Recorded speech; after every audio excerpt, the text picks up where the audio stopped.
In the last lecture, you learned about datetime, which represents an exact date and time value.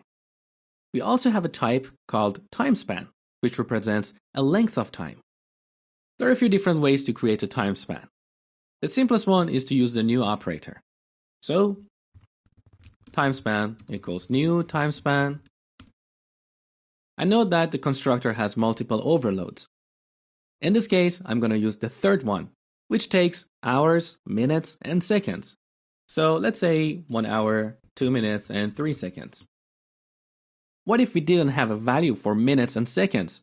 We could just pass 0. So here is an example.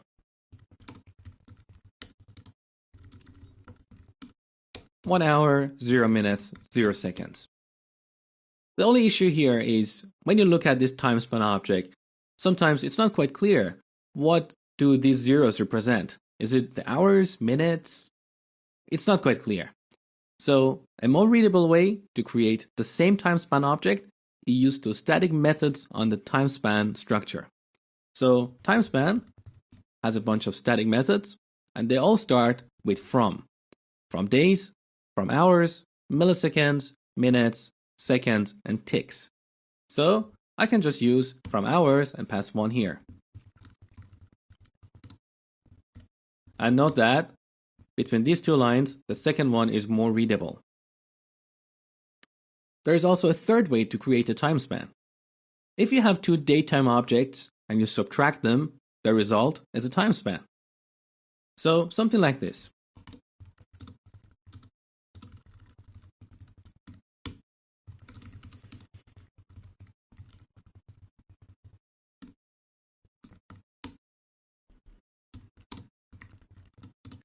So end minus start returns a TimeSpan. In this case, that TimeSpan represents 2 minutes. Let's display it on the console.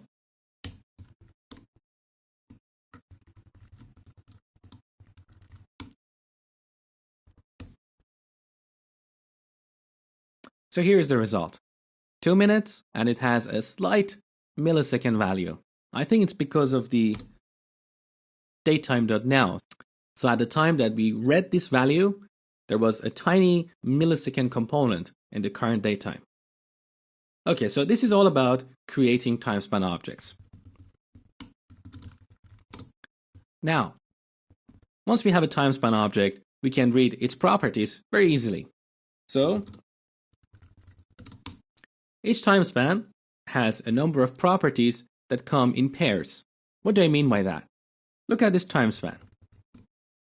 It has properties like days, hours, milliseconds, minutes, seconds, and so on. But it also has pair properties that start with total. So, total days, total hours, milliseconds, and so on.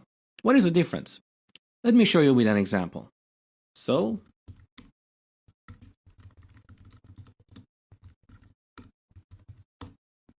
I'm going to duplicate this line. And this time, I'm going to display total minutes. So, the minutes property returns the minutes component of your TimeSpan object. So in this case, our TimeSpan is here. The minutes component is 2.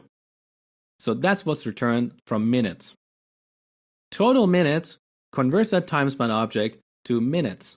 So in this case, it's going to return 1 hour, which is 60 minutes, plus 2 minutes, plus 3 seconds, which is a fraction of a minute. So let's take a look at the result. So as you see, minutes is 2, whereas total minutes is 62.05. Next, similar to the datetime object, the TimeSpan is immutable, which means once you create it, you cannot change it. But it provides a couple of methods to modify its value: add and subtract. Both these methods return a new TimeSpan. So let's take a look at a couple of examples.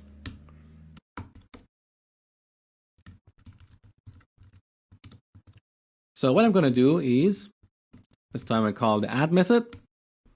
Note that this method takes a parameter of type TimeSpan. So here I can create another TimeSpan. I can either use the new operator, or I can use one of the static methods. So let's say TimeSpan from minutes. So I add 8 minutes to our original time span. So it was 1 hour, 2 minutes, and 3 seconds. So now it's going to be 1 hour, 10 minutes, and 3 seconds. There you go. Subtract is very similar. So I duplicate this line. Subtract. Again, this method takes a time span object. So let's subtract 2 minutes from our original time span. And the result should be 1 hour and 3 seconds. There you go. 1 hour and 3 seconds. Now, one last thing you need to know about time span is conversion to and from strings. So let's scroll down. If you want to convert a time span to a string, you simply call the toString method.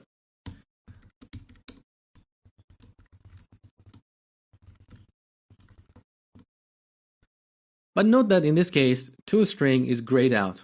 What does it mean? That means console.writeLine by default calls this method on any object you pass to it. So you don't have to explicitly call it. But if you're not using console.writeLine and you need to convert a time span to a string value, simply call toString. How about conversion from a string? We use the parse method. So timespan dot parse, that takes a string. So let's say 1 hour, 2 minutes, and 3 seconds. And that returns a timespan object. In this case, we pass this timespan object to console.writeLine, and this method automatically applies toString on our timespan object. Let's take a look at the result. There you go.